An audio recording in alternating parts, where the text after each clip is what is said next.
राजा परीक्षित ने पूछा, भगवन, अजात शत्रु धर्मराज युधिष्ठिर के राजसूय यज्ञ महोत्सव को देखकर जितने मनुष्य, नरपति, ऋषि, मुनि और देवता आदि आए थे वे सब आनंदित हुए, परंतु दुर्योधन को बड़ा दुख, बड़ी पीड़ा हुई। यह बात मैंने आपके मुख से सुनी है। भगवन, आप कृपा करके इसका कारण बतलाइए।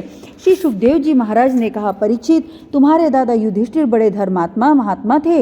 उनके प्रेम बंधन से बंधकर सभी बंधु बांधवों ने राजसूय यज्ञ में विभिन्न सेवा कार्य स्वीकार किया था। भीमसेन भोजनालय की देखरेख करते थे, दुर्योधन कोषाध्यक्ष थे, सहदेव अभ्यागतों के स्वागत सत्कार में नियुक्त थे और नकुल विविध प्रकार की सामग्री एकत्रित करने का काम देखते थे।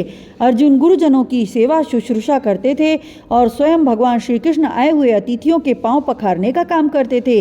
देवी द्रौपदी भोजन परोसने का काम करती थी और उदार शिरोमणि कर्ण खुले हाथों से दान दिया करते थे। परीक्षित, इस प्रकार सात्विकी, विकर्ण, हार्दिक्य, विदुर, भूरिश्रवा आदि ब्राह्मिक के पुत्र और संतर्दन आदि राजसूय यज्ञ में विभिन्न कर्मों में नियुक्त थे। वे सब के सब वैसा ही काम करते थे जिससे महाराज युधिष्ठिर का प्रिय और हित हो।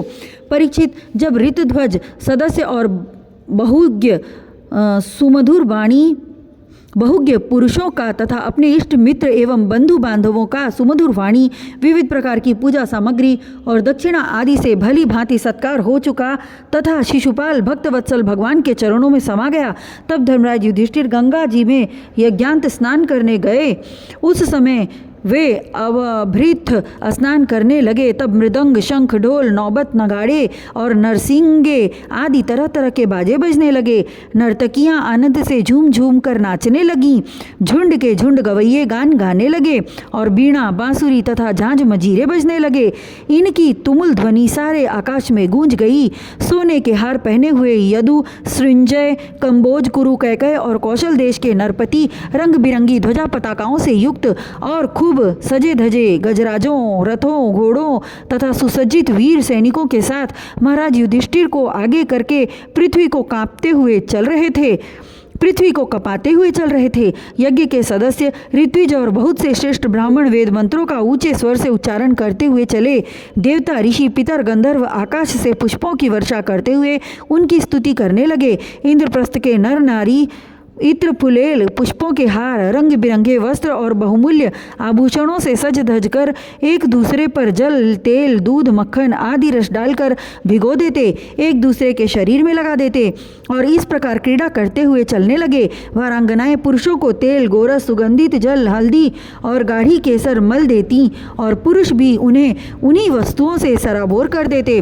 उस समय इस उत्सव को देखने के लिए जैसे उत्तम उत्तम विमानों पर चढ़कर आकाश में बहुत सी देवियां आई थीं, वैसे ही सैनिकों के द्वारा सुरक्षित इंद्रप्रस्थ की बहुत सी राज महिलाएं भी सुंदर सुंदर पालकियों पर सवार होकर आई थीं। पांडवों के ममेरे भाई श्री कृष्ण और उनके सखा उन रानियों के ऊपर तरह तरह के रंग डाल रहे थे। इससे रानियों के मुख लजीली मुस्कुराहट से खिल उठते थे और उनकी बड़ी शोभा होती थी। उन लोगों के रंग आदि डालने से रानियों के वस्त्र भीग गए थे। इससे उनके शरीर के अंग प्रत्यंग, वक्षस्थल, जंघा और कटी भाग कुछ कुछ दिख से रहे थे। वे भी पिचकारी और पात्रों में रंग भर भर कर अपने देवरों और उनके सखाओं पर उड़ेल रही थीं। प्रेम भरी उत्सुकता के कारण उनकी चोटियों और जूड़ों के बंधन ढीले पड़ गए थे तथा उनमें गुथे हुए फूल गिरते जा रहे थे। परीक्षित, उनका यह रुचिर और पवित्र विहार देखकर मलिन अंतःकरण वाले पुरुषों का चित्त चंचल हो उठता था, काम मोहित हो जाता था। चक्रवर्ती राजा युधिष्ठिर द्रौपदी आदि रानियों के साथ सुंदर घोड़ों से युक्त एवं सोने के हारों से सुसज्जित रथ पर सवार होकर ऐसे शोभायमान हो रहे थे मानो स्वयं राजसूय यज्ञ, प्रयाग आदि क्रियाओं के साथ मूर्तिमान होकर प्रकट हो गया हो। ऋत्विजों ने पत्नी संन्याज, एक प्रकार का यज्ञ कर्म तथा यज्ञांत स्नान संबंधी कर्म करवाकर द्रौपदी के साथ सम्राट युधिष्ठिर को आचमन करवाया और इसके बाद गंगा स्नान। उस समय मनुष्यों की दुदुम्बियों के साथ ही देवताओं की दुदुम्बियां भी बजने लगी। बड़े बड़े देवता, ऋषि, मुनि, पितर और मनुष्य पुष्पों की वर्षा करने लगे। महाराज युधिष्ठिर के स्नान कर लेने के बाद सभी वर्णों एवं आश्रमों के लोगों ने गंगा जी में स्नान किया, क्योंकि इस स्नान से बड़ा महापापी भी अपनी पाप राशि से तत्काल तत्काल मुक्त हो जाता है। तदनंतर धर्मराज युधिष्ठिर ने नई रेशमी धोती और दुपट्टा धारण किया तथा विविध प्रकार के आभूषणों से अपने को सजा लिया। फिर ऋत्विज सदस्य ब्राह्मण आदि को वस्त्राभूषण दे देकर उनकी पूजा की। महाराज युधिष्ठिर भगवत परायण थे, उन्हें सब में भगवान के ही दर्शन होते, इसलिए वे भाई बंधु कुटुंबी नरपति इष्ट मित्र हितैषी और सभी लोगों की बार बार पूजा करते। उस समय सभी लोग जड़ाऊ कुंडल, पुष्पों के हार, पगड़ी, लंबी अंगरखी, दुपट्टा तथा मणियों के बहुमूल्य हार पहनकर देवताओं के समान शोभायमान हो रहे थे। स्त्रियों के मुखों की भी दोनों कानों के कर्णफूल और घुंघराली अलकों से बड़ी शोभा हो रही थी तथा उनके कटी भाग में सोने की करधनियाँ तो बहुत ही भली मालूम हो रही थीं। परीक्षित, राजसु यज्ञ में जितने लोग आए थे, परम शीलवान ऋत्विज, ब्रह्मावादी सदस्य, ब्राह्मण, क्षत्रिय, वैश्य, शूद्र, राजा, देवता, ऋषि, मुनि, पितर तथा अन्य प्राणी और अपने अनुयायियों के साथ लोकपाल, इन सब की पूजा महाराज युधिष्ठिर ने की। इसके बाद वे लोग धर्मराज से अनुमति लेकर अपने अपने निवास स्थान को चले गए। परीक्षित, जैसे मनुष्य अमृत पान करते करते कभी तृप्त नहीं हो सकता, वैसे ही सब लोग भगवत भक्त राजा युधिष्ठिर के राजसू यज्ञ की प्रशंसा करते करते तृप्त न होते थे। इसके बाद धर्मराज युधिष्ठिर ने बड़े प्रेम से अपने हितैषी सुहृद संबंधियों, भाई बंधुओं और भगवान श्री कृष्ण को भी रोक लिया, क्योंकि उन्हें उनके बिछोह की कल्पना से ही बड़ा दुख होता था। परीक्षित, भगवान श्री कृष्ण ने यदुवंशी वीर सांब आदि को द्वारिकापुरी भेज दिया और स्वयं राजा युधिष्ठिर की अभिलाषा पूर्ण करने के लिए, उन्हें आनंद देने के लिए वहीं रह गए। इस प्रकार धर्मनंदन महाराज युधिष्ठिर मनोरथों के महान समुद्र को, जिसे पार करना अत्यंत कठिन है, भगवान श्री कृष्ण की कृपा से अनायास ही पार कर गए और उनकी सारी चिंता मिट गई।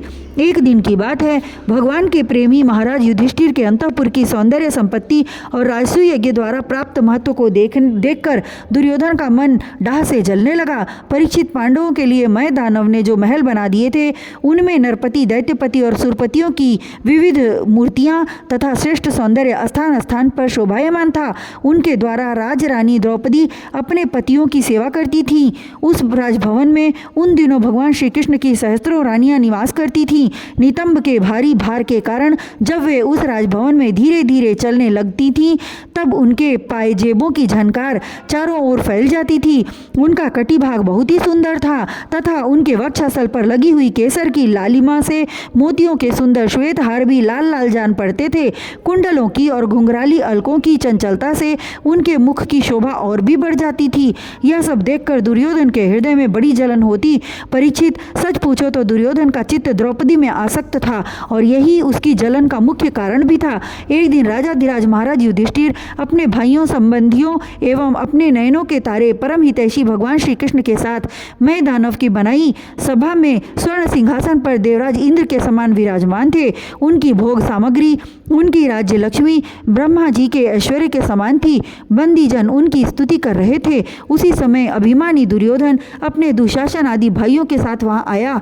उसके सिर पर मुकुट, गले में माला और हाथ में तलवार थी। परीक्षित, वह क्रोधवश द्वारपालों और सेवकों को झिड़क रहा था। उस सभा में मय दानव ने ऐसी माया फैला रखी थी कि दुर्योधन उससे मोहित हो जल स्थल को जल समझकर अपने वस्त्र समेट लिए और जल को स्थल समझकर उसमें गिर पड़ा। उसको गिरते देखकर भीमसेन, राजरानियां तथा दूसरे नरपति हंसने लगे।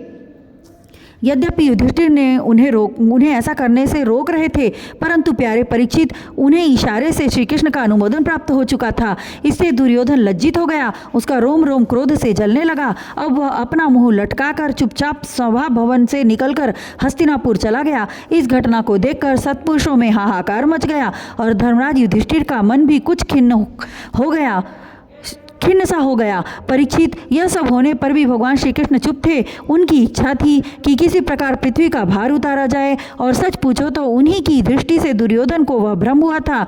परीक्षित, तुमने मुझसे यह पूछा था कि उस महान राजसू यज्ञ में दुर्योधन को डाह क्यों हुआ, जलन क्यों हुई, सो वह सब मैंने तुम्हें बतला दिया।